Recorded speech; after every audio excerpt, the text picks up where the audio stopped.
Bonjour mes chers élèves, je suis le professeur Hussein. Aujourd'hui, on va faire la correction de la série numéro 7 concernant le calcul intégral pour les branches Sciences Maths Biof Bac 2. Donc cette série comporte 3 exercices. Donc vous allez trouver la série dans la boîte à description. Bon, pour l'exercice 1, on va donc calculer les intégrales suivantes. Donc on a regroupé tous les intégrales possibles que vous pouvez donc rencontrer dans le bac, votre bac ou bien dans les concours. Bon, on va commencer par la question, l'intégrale petit a, grand A, pardon. Voilà, donc cette intégrale, il comporte le terme ln x au carré. Donc la seule technique ici, c'est pour se débarrasser de ln, c'est faire un changement de variable. Voilà, on fait le changement de variable suivant. Donc, changement de variable. On pose donc ln de x égale à t. Donc ceci, puisque ln est une bijection entre 0 plus l'infini, ceci est équivalent à dire que x, ça sera exactement exponentielle t. Et voilà, donc on aura t de x, ça sera exponentielle t dt, et donc lorsque x prend la valeur 1 sur e, donc t, ça sera donc ln 1 sur e, ça veut dire t égale 1 moins 1. Et donc finalement, on aura donc pour x égale à 1, on aura t, ça sera ln de 1, ça veut dire que t égale à 0. Et voilà, donc on a trouvé t de x en fonction de t et les bornes. Donc par suite, on aura notre intégrale. Par suite, je vais remplacer maintenant a, ça sera, voilà.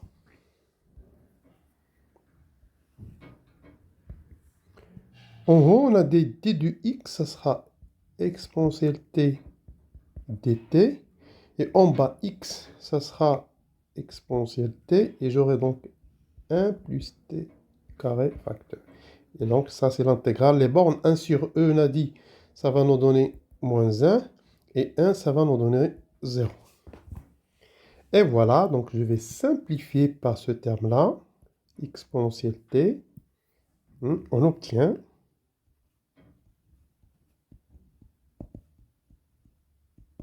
donc grand A, ça sera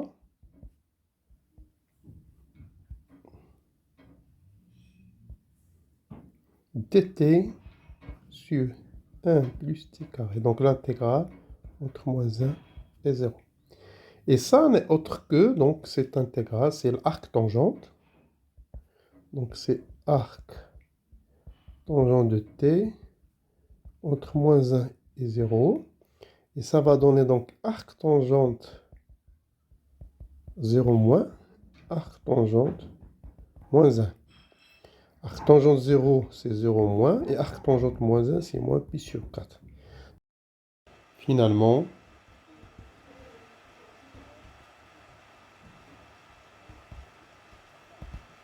A va être égal à pi sur 4.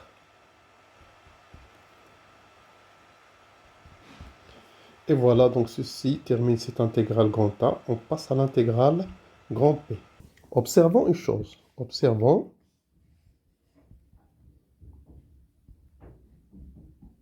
que donc P, ça va être égal à l'intégrale entre 0 et pi sur 2 fois f de cos t dt avec f, c'est une fraction rationnelle. F,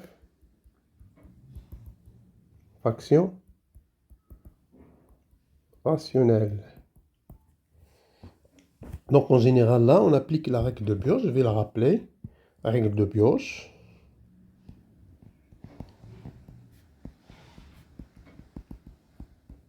Qu'est-ce qu'il dit cette règle de Bioch? Si vous avez une intégrale avec une fraction, bon, si f de x c'est f de moins x égale moins f de x, on fait le changement de variable t égale cos x.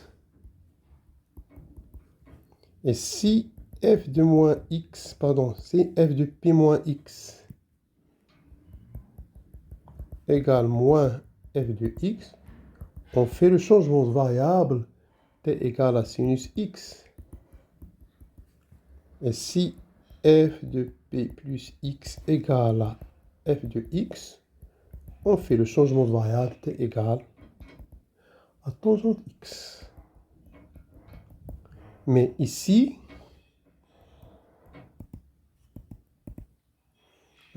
ici, on a toujours, on n'a pas ça, donc ici, on a, pour notre fonction, donc f de cos de t, notre fonction c'est, notre fonction, on a dit, c'est 1 sur 1 plus cos de t. Et donc, aucune de ces... Donc, f ne vérifie aucune de ces égalités-là. Donc, on ne va pas appliquer Bioche. Qu'est-ce qu'on va faire dans notre cas? On pose... Donc, si Bioche ne marche pas, qu'est-ce qu'on fait? On pose t égale tangente x sur 2. Voilà. T égale tangente x sur 2. Et voilà, donc, pour x, les bornes. Pour x égale à 0, on aura donc t égale tangente 0, c'est-à-dire t égale à 0. Et pour x égale à pi sur 2, on aura t égale à tangente pi sur 4, c'est-à-dire t, ça sera 1. Donc, il reste à... Donc, on a trouvé les bornes, on va déterminer t de x en fonction de t et cos x en fonction de t.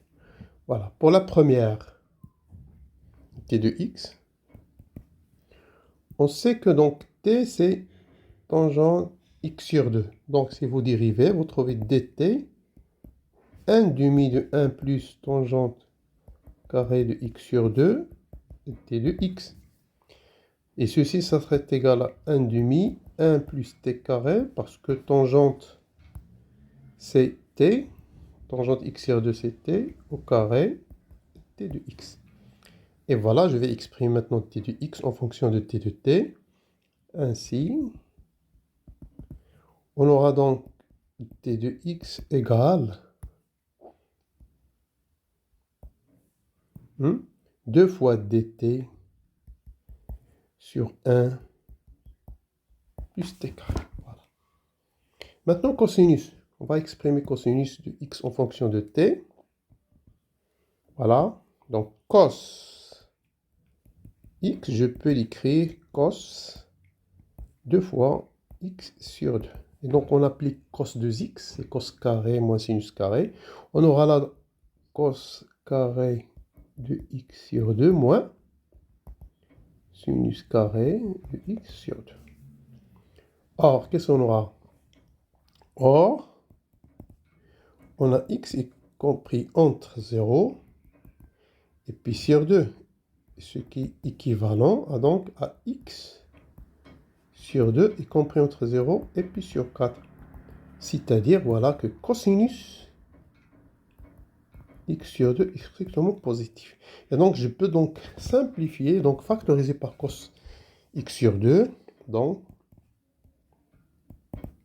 on aura donc cos x, ça sera cos carré de x sur 2 facteur de 1 moins. Et là, j'aurai donc sinus x sur 2 au carré sur cos au carré de x sur 2. Et voilà, je vais faire deux choses maintenant. La première, Donc, je remplace sinus sur cosinus par tangente. Donc, vous aurez 1 moins tangente carrée de x sur 2. Et je vais donc écrire cos carré comme étant 1 sur cos carré. Voilà. Cos carré de x sur 2. Et donc, ça va être égal. Pour la première, ça sera 1 moins tangente carré de x sur 2. Et l'autre, c'est exactement 1 sur cos carré. C'est 1 plus tangente. 1 plus tangente carré de x sur 2. Et donc, on a posé tangente ct.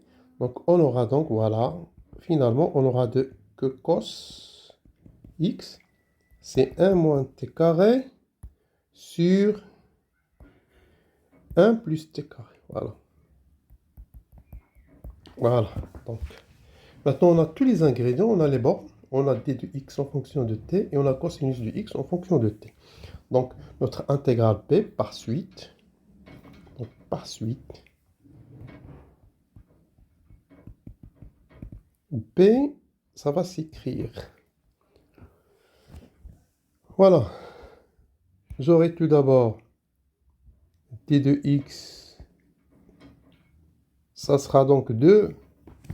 On a des d de x, ça sera 2t, 2 dt sur 1 plus t carré. 2 dt sur 1 plus t carré. Et en bas, j'aurai 1 plus cos. Donc, je vais remplacer cos. 1 plus 2. 1 moins t sur 1 plus t carré. Voilà. Et donc, on aura ici notre intégrale entre, on a dit les bords, ça sera 0 et voilà, maintenant, je vais donc mettre un même dénominateur en bas et en bas. On trouve que c'est égal. B, ça va être égal.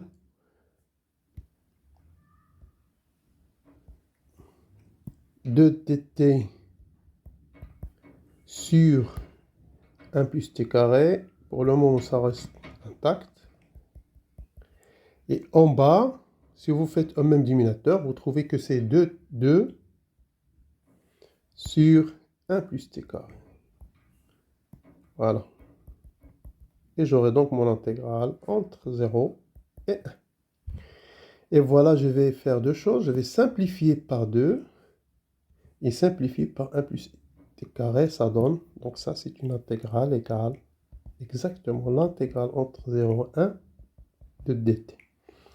Et donc c'est égal à 1. Donc, par conséquent, P, ça va être égal à 1. Voilà.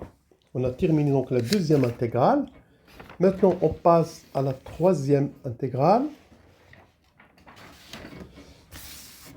C'est l'intégrale entre 0 pi sur 2 de sinus 5 t de x.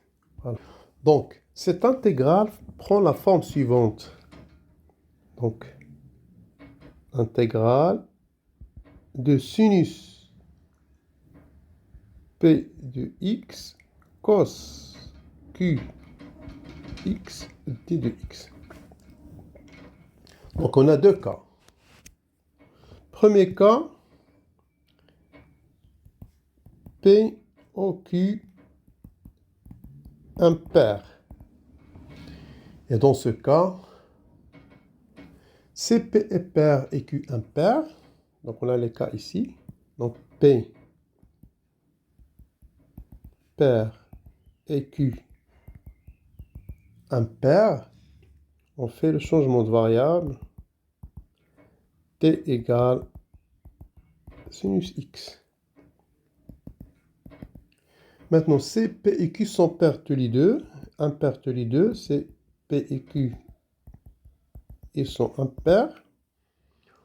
Donc, soit on fait le changement de variable t égale sinus x, les deux ça marche, ou t égale à cos x. Finalement, si P est impair et Q pair, donc changement de variable cette fois-ci, t égale cos x. Maintenant, si tous les deux sont pairs, donc P et Q, ils sont tous les deux pairs. Qu'est-ce qu'on fait? On linéarise. Donc la technique, on linéarise. Comme vous avez fait dans le chapitre de nombres complexes. On linéarise avec quoi? En utilisant l'exponentielle complexe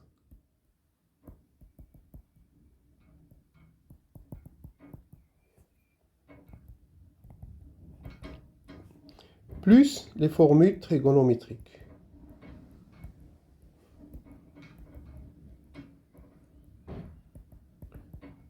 Voilà, donc c'était donc un rappel des intégrales ou bien les primitives de la forme sinus P cosinus Q.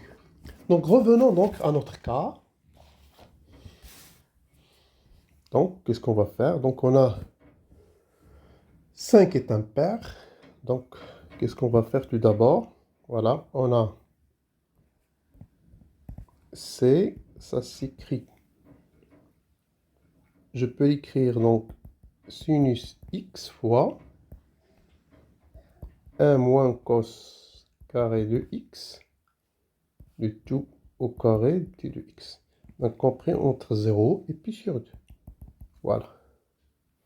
Et donc là, je vais poser, puisque 5 est impair, on pose t égale cosinus x. Donc, pour x égale à 0,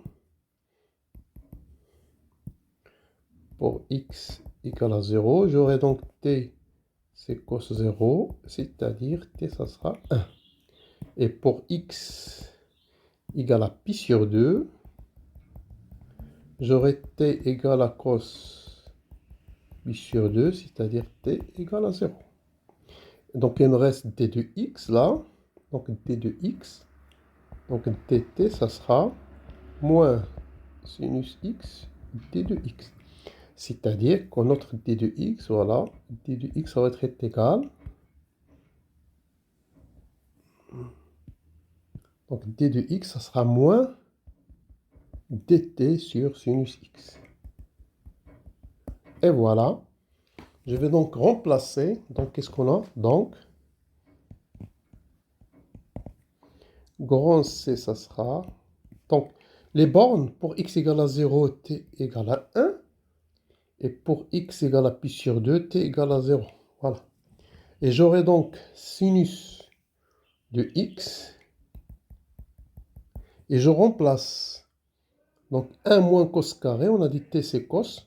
C'est 1 moins t carré au carré. Et d de x c'est moins, voilà, dt sur sinus x. dt sur sinus x. Par suite, qu'est-ce qu'on aura? Bon, ce moins, ça va renverser les bords. Donc je vais enlever le moins. Et là, ça sera l'intégrale de 0, 1, 1. Ça sera l'intégrale de 0, 1, 1. Et puis, je vais simplifier par sinus x. Donc, ça va nous rester 1 moins t carré au carré dt. Donc, on va développer ce polynôme. On aura donc t4 moins 2 fois t carré plus 1 dt intégrale entre 0 et 1.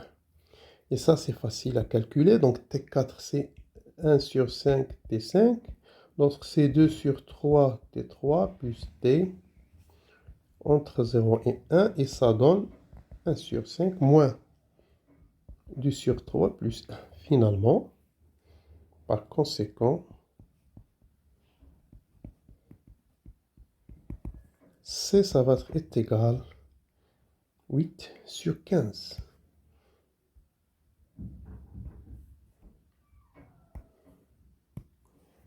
Sur 15. Et voilà, donc ceci termine l'intégrale petit grand C. On passe à grand D.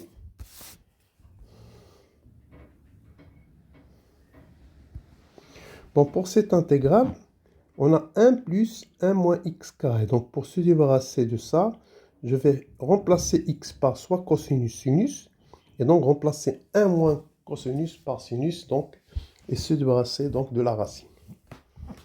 Bon, on pose.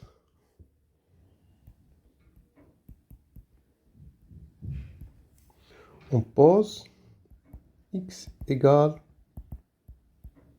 sinus t. Puisque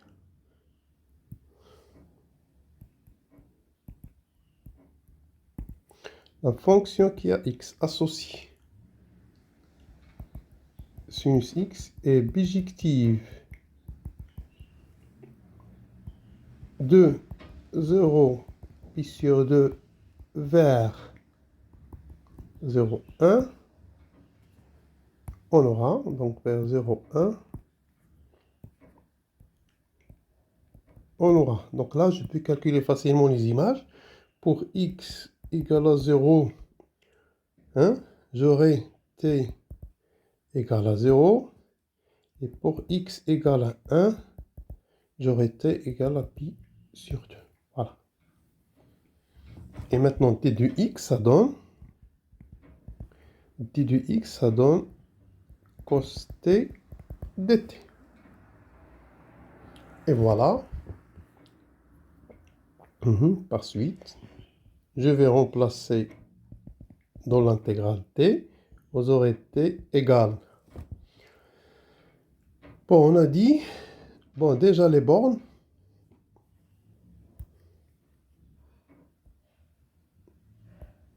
Donc voilà, vous aurez t de x, on a dit, c'est cos t dt. Vous aurez là cos t dt. Et en bas, 1 plus, on a dit 1 moins x, donc 1 moins sinus carré. 1 moins sinus carré de t. Et là, ça sera racine. Et là, donc, l'intégrale entre 0, on a dit, sur 2. Donc, 1 moins sinus carré, ça sera... Donc là, ça reste intact en haut. Donc, ça sera cos dt. Et en bas, 1 plus 1 moins sinus carré, c'est cos carré de t. Et voilà, entre 0 et pi sur 2. Or, t, elle est dans 0, pi sur 2. Donc, cos de t, ça sera strictement positif. Donc, la racine, donc cos carré de t racine, ça sera exactement cos de t, puisqu'elle est positive. Ainsi, t, ça sera quoi? Ça sera donc en haut cos de t dt, et en bas 1 plus cos de t, et l'intégrale entre 0 et sur 2. Et cette intégrale, on peut l'écrire sous la forme suivante.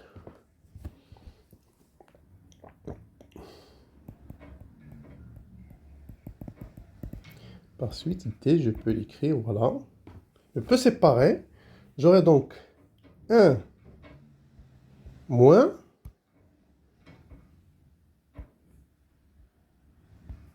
1 moins 1 sur 1 plus cos de t dt. Et ça, c'est l'intégrale entre 0 et pi sur 2. Ce qui donne l'intégrale entre 0 et pi sur 2 de dt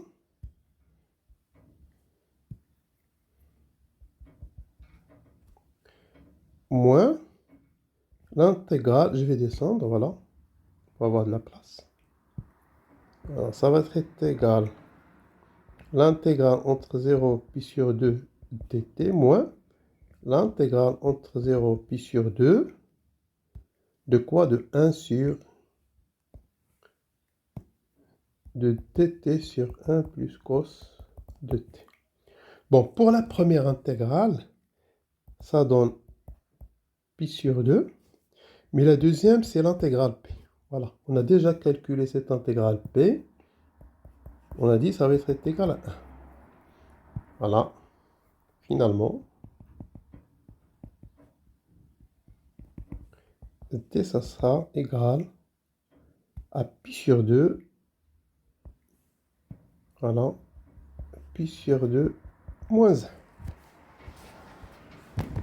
Voilà, maintenant on passe à l'intégrale grand E.